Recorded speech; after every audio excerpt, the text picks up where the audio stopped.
President Trump had a big meeting at the White House on the issue of vaping. That's a funny sentence to say, but at the same time, obviously vaping's been in the news a lot recently, and you have this moral panic around it where people are pretending like it's the most dangerous thing that anybody has ever done in human history. So there's been tremendous pressure put on the government to act because of media hysteria and because of some little groups that are really pushing this out there. So Trump had a roundtable meeting. He had people from the vaping industry and people who are anti-vaping, and it was over an hour. I watched the whole thing. Believe it or not, it was actually pretty interesting. It was pretty interesting to see, like a topic debated openly, and you got like Trump in the middle pretending to pay attention and follow along. And he's got his fake serious guy face on, like, right, vaping, right. But anyway, it actually ended up being good. Mitt Romney was sitting next to Trump, and he was massively anti-vaping, and of course he had terrible arguments, but that's expected. Believe it or not, Trump is better than Romney on it. Trump had initially announced that they're banning all vape flavors, and then that became like temporary, and then he wanted to hear out other people on the issue. I think what happened is you had some people from within the conservative movement tell him, hey man, don't do that. Don't ban all the flavors. That's not cool. And here you're going to see how he kind of changed his mind a little bit over time. After hearing counter-arguments, Trump is going to accidentally make the case perfectly as to why not just, cracking down on vaping is not necessarily the brightest idea, but he explains how the drug war is a terrible idea. Now, he doesn't realize that's what he's doing, but of course the logic applies there as well. Take a look. The one thing I see, though, you watch Prohibition, you look at, with the alcohol, you look at cigarettes, you look at all. If you don't give it to them, it's going to come here illegally, okay? They're going to make it. But instead of Reynolds or Juul or, legitimate companies, good companies making something that's safe, they're going to be selling stuff on a street corner that could be horrible. That's the one problem I can't seem to forget. I mean, I've seen it. You just have to look. You have to look at the history of it. And now, instead of having a flavor that's at least safe, they're going to be having a flavor that's poison. That's a big problem. Especially, Mr. President, we have thousands of companies, Mr. President, and there are very large e-cigarette companies at this table. But most of the members of our trade association are small mom-and-pop shops. They're small manufacturers. They're small businesses that have built this industry from the ground up, not from the top down. So what do you say? And we say you have to implement, as you said, this is a complex problem, so you need a sophisticated plan. A flavor ban will not work, and you've articulated one critical reason why it will not work. People will just go to the black market, and that's because adults are demanding these flavors. But doesn't that happen? Let's say you ended. Okay, you just ended your flavors, right? Except for tobacco. Isn't that going to be? Yeah. Isn't that going to be just so illegally that somebody's going to open up a shop in China and ship it in with flavors, and you don't know what standard you're getting? Isn't that a problem? You already see that in New York City. If you go to a bodega to buy Juul pods, you can buy 15 different versions of Juul Mango, which have been off the market And that's since where the September. deaths are coming in. It's really not from your product, it's from product that's made On the black illicitly, right? Absolutely, on the black market. Yes, that what you just said. Think about that and just apply it more broadly. Now, later on in the same meeting, you have somebody who's against vaping chime in, and they really smugly say Mr. President, that argument that you used about counterfeit products being really unsafe, and maybe that's a reason why we should keep all these vape flavors on the market. You can say that about anything, Mr. President. You can say that about drugs. You can say that about heroin. It's yeah, but I know you think you're making a point against what he said, but that's just more of an argument in favor of what he just said. So, I get it. I'm not saying that the hardest version of every single drug should be allowed on the marketplace, because the hardest version of every single drug can kill you. Certainly for a lot of them, they can kill you. If you have crystal meth out there, your teeth are going to rot out of your fucking mouth. I remember hearing a story about how there was this couple who did crystal meth, and then they went outside, they went to go walk to the store, they like got lost and they froze to death, and they didn't feel that they were freezing to death because they were high on crystal meth. Don't get me wrong, guys. If you end the drug war and legalize, tax, and regulate drugs broadly, that doesn't mean you're going to be able to go to the store and get crocodile or get crystal meth or get like the really harmful version of various substances. But should you be able to get a very strictly regulated version of that kind of a high? Yes. Yes. You used to be able to go to the store and get, I think it was called laudanum. I'm going back, early 1900s. I mean, this is something that was around back in the day. It's like a version of morphine. It's like a weaker version of morphine. Obviously, there are a variety of uppers that are available. Is it really that extreme to say other versions of uppers should be available? No. Now, again, that doesn't mean you legalize the harshest version of all those substances, but if you allow a weaker, tightly regulated version of all these various different substances, what's likely to happen is you'll see the public health reaction will be better. In other words, you won't have violent crime associated with all these products, and you won't have the worst case scenario, which is people dying from an unregulated wild, wild west marketplace run by criminals and gangsters. So, the argument that he's making there is exactly correct, which is why, not only should you have the flavored vape products available and regulate it, but you should also end the drug war.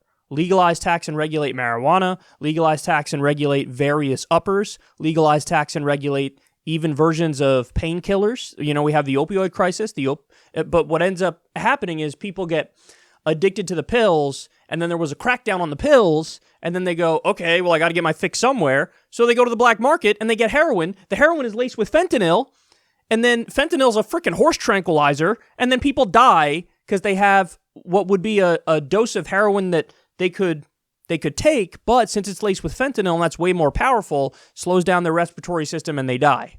So, yeah, Mr. President, exactly what you just said about vaping. Oh my God, the counterfeit products, they're going to be poison, and people are going to have that, and they're going to die. That's exactly why you should back off of the vape crackdown. I have no problem, by the way, with quality controls, the FDA getting involved in that way. I have no problem with age restrictions. That makes sense to me as well. But the exact same mindset that you laid out there is the exact reason why, as you accurately point out, Prohibition was an abysmal failure, and the mafia got incredibly powerful, and crime shot through the roof, and people were dying because of bad batches of alcohol, but also why the drug war is such a problem.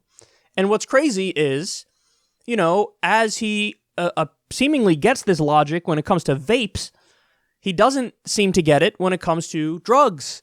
And that's a huge issue because you're talking about a situation which is already overly militarized, and now you have people like Tom Cotton, Republican senator, looking at what's happening in Mexico, and he goes, wow, we should wage like a war on drugs or something. This is crazy. We've been doing it. We've been doing it, and it led to the situation we're in. Do you guys understand? They do this thing called the decapitation strategy, which is, take out the leader of the cartel, and then you're good. And then it's like there's Al-Qaeda, you take out Osama bin Laden, and then Al-Qaeda is not going to be as powerful because they don't have their leader anymore. That's the theory. What ends up happening? You took out the leader of the cartel, or in this case, remember, it was El Chapo who we took out, and he's behind bars now.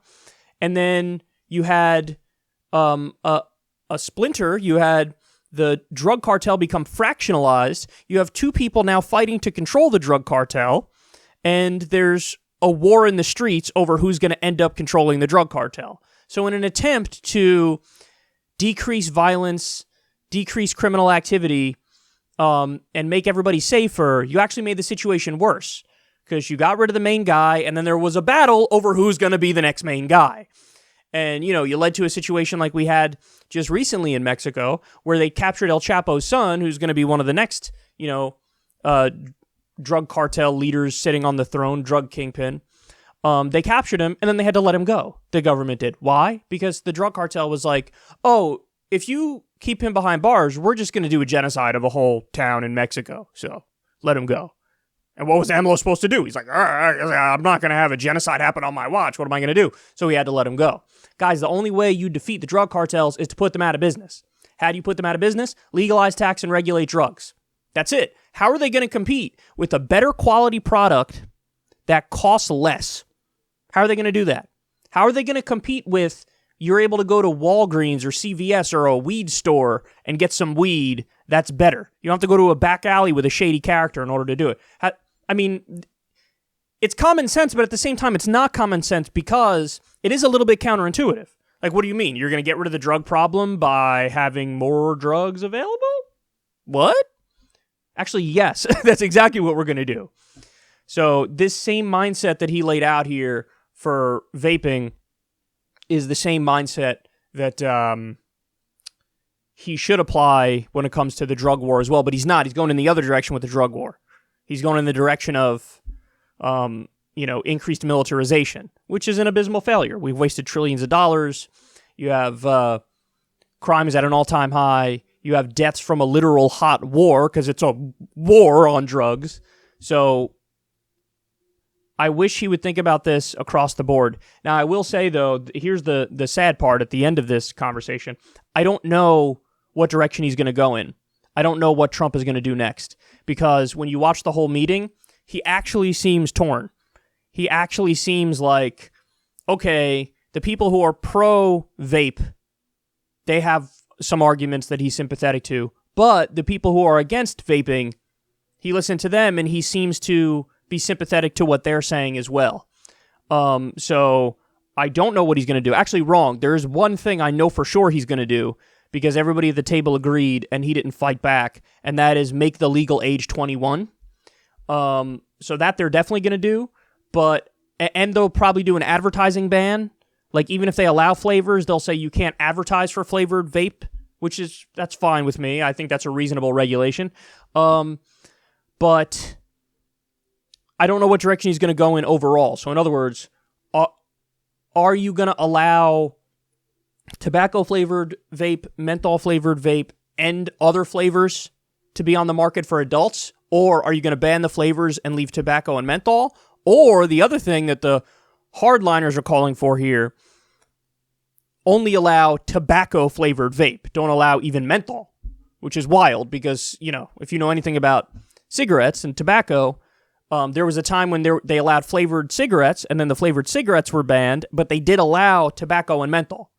Menthol is a very common cigarette flavor, which is viewed as like there's two major cigarette flavors, tobacco and menthol. And they're saying maybe even ban the menthol vape.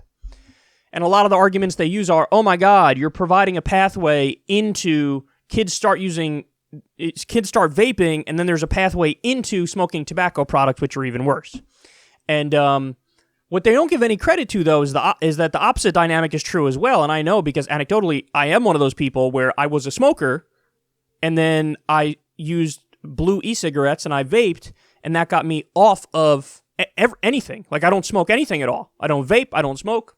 And probably one of the main reasons I was able to quit is because of that transition period, where if I had a craving for a cigarette, I could just take a couple hits off of an e-cigarette, and I was good. And it was menthol, by the way. I like the menthol flavor. So, I mean, it helped me, and I'm sure there are many people out there who it helped. And the final point is, remember, guys, they actually found out they were able to isolate what was causing all the problems. And it was e-cigarettes that first of all, they were cannabis e-cigarettes, so they were getting people high, which should still be allowed if they're done properly, but there was an ingredient in there. I think they were saying it was the vitamin E that was in there, which, and it wasn't, again, it was like counterfeit products. It wasn't high-quality products, obviously, and that was giving people severe lung issues. So we know the ingredient, we know it was counterfeit, and we know the kind of e-cigarette it was, and now there's this moral panic where they're trying to crack down on like all e-cigarettes because there was like one very specific kind that was giving people problems. Well, just regulate the bad ingredient out of the product. Get rid of the counterfeit. Like, much easier, simpler solutions which still allow adults to be relatively free. But no, we're having, of course, there's always the moral busybodies who want to tell you what you can and can't do. And, I mean, it really drives me crazy that we have a situation where you can go fight for your country and die, but if you're an adult and you want to have a flavored vape, they're going to tell you no. What? Then don't give me the land of the free nonsense. Don't give me that. You never allow, no politician is ever allowed again to go to give a speech and say, yes, we believe in liberty and freedom. Because it's like, well, you don't even let people vape flavors. Like, that's the opposite of freedom. So it's just weird that there's always this overcorrection, this crackdown, this moral panic, as if this is the biggest problem ever. I mean, guys, let's keep it real here. How many gun deaths do we have every year? 32,000 thereabouts, and that includes homicides and suicides and accidents and all that stuff. And they're treating this as a bigger issue when there's like, what, a couple hundred people who've been impacted negatively by vaping. I mean, cigarettes kill 400,000 people a year. What are we talking about here? It's obviously not as dangerous as that. And this is getting the massive crackdown. It just makes no sense. But anyway, I recommend, it's on the White House YouTube channel. I recommend you watch the whole thing if you're a nerd like me. And it is interesting. It is interesting to see the debate and everybody going back and forth, and you can see where everybody stands. And Trump does appear to be a little bit torn. If I had to make a prediction, I would say they're going to make the legal age 21. That's one of the things that they're definitely going to do. And I would guess that Trump is going to lean on the side of allowing tobacco and allowing menthol, but I think he might ban the flavors.